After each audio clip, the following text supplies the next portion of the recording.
నెల్లూరు జిల్లాలో పర్యటించిన రాష్ట్ర పంచాయతీరాజ్ అండ్ రూరల్ డెవలప్మెంట్ ప్రభుత్వ సలహాదారులు పోతిరెడ్డి నాగార్జున రెడ్డి నెల్లూరు జిల్లా నెల్లూరు రూరల్ మండలంలో రాష్ట్ర పంచాయతీరాజ్ అండ్ రూరల్ డెవలప్మెంట్ ప్రభుత్వ సలహాదారులు పోతిరెడ్డి నాగార్జున రెడ్డి పర్యటించడం జరిగింది. ప్రభుత్వం ప్రకటించిన మెనూ ప్రకారం ప్రతిరోజు ఇస్తున్నారని విద్యార్థులను అడగడం జరిగింది. ఆ తర్వాత ఉపాధ్యాయులతో సమావేశమై వచ్చే 10th క్లాస్ ఎగ్జామినేషన్ లో 100% ఫలితాలు సాధించాలని, అప్పుడే జగనన్న ఆశయం నెరవేరుతుందని ఆయన పేర్కొన్నారు.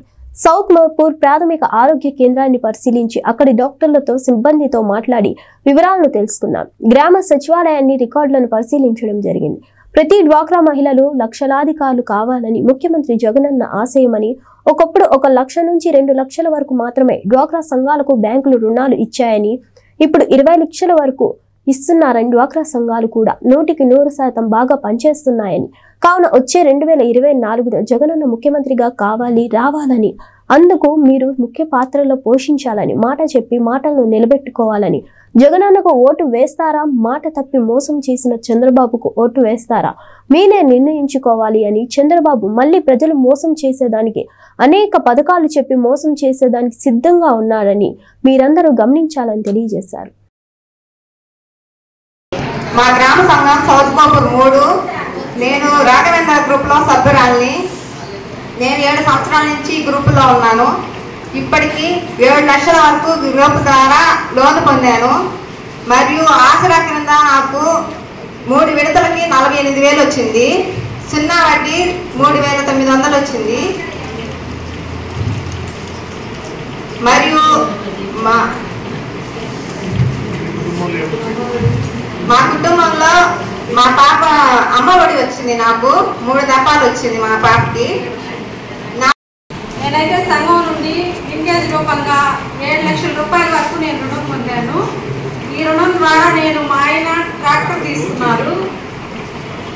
పిల్లల్ని చదివించుకోగలుగుతున్నాము. అంటే ఇంతకు ముందంటే డ్రైవర్గా వెళ్తున్నాడు, ఇప్పుడు డ్రైవర్గా వెళ్లకుండా ఆయనే సొంతగా తీసుకున్నందుకు ఆయన వెళ్ళే కూలీ మిగులుతుంది, దాన్ని బియ్యం కట్టుకోగలుగుతున్నాము.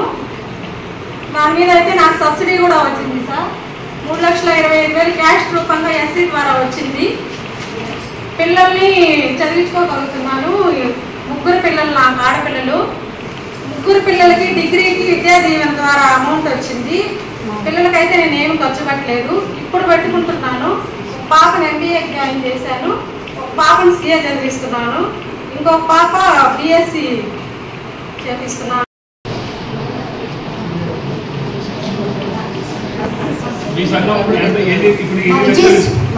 గ్రూప్ సంఘం నుంచి వచ్చాను, విజయశ్రీ వర్క్ గ్రూప్ నుంచి వచ్చాను. మాకు 20 లక్షల దాకా వచ్చింది. ప్రతి ఒక్కరికి 2 లక్షలు వచ్చాయి. అందరము గేదెలు బర్రెలు నుంచి వచ్చాను.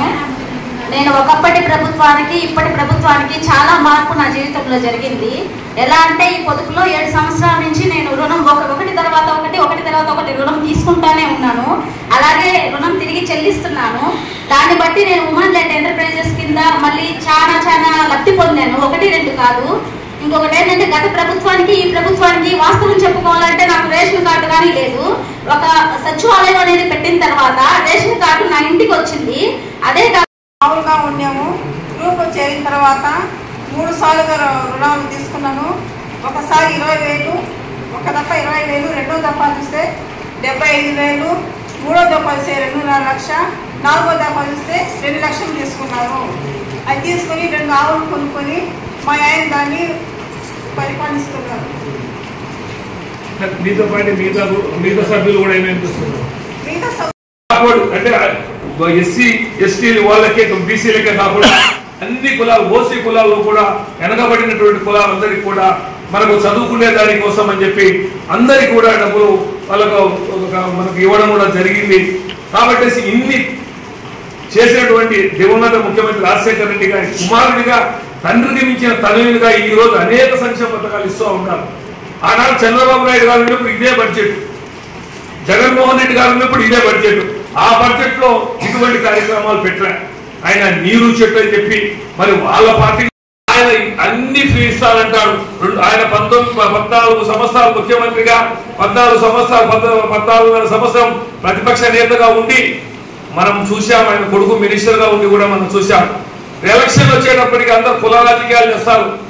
నేను చెప్పిన ఈనాడు ఆమె కూడా కాపు కులానికి చెందినటువంటి ఆమె బలిజ కుమార్ సరే, అయినా కూడా ఆమె చెప్తా ఉంది, నేను జగనన్న ప్రాణం ఉన్నంత వరకు నేను నా కుటుంబం జగనన్నగా చేస్తానని చెప్పేసరికి ఈరోజు కుల రాజకీయాలు చేస్తారు. పవన్ కళ్యాణ్ ఒక దిక్కు,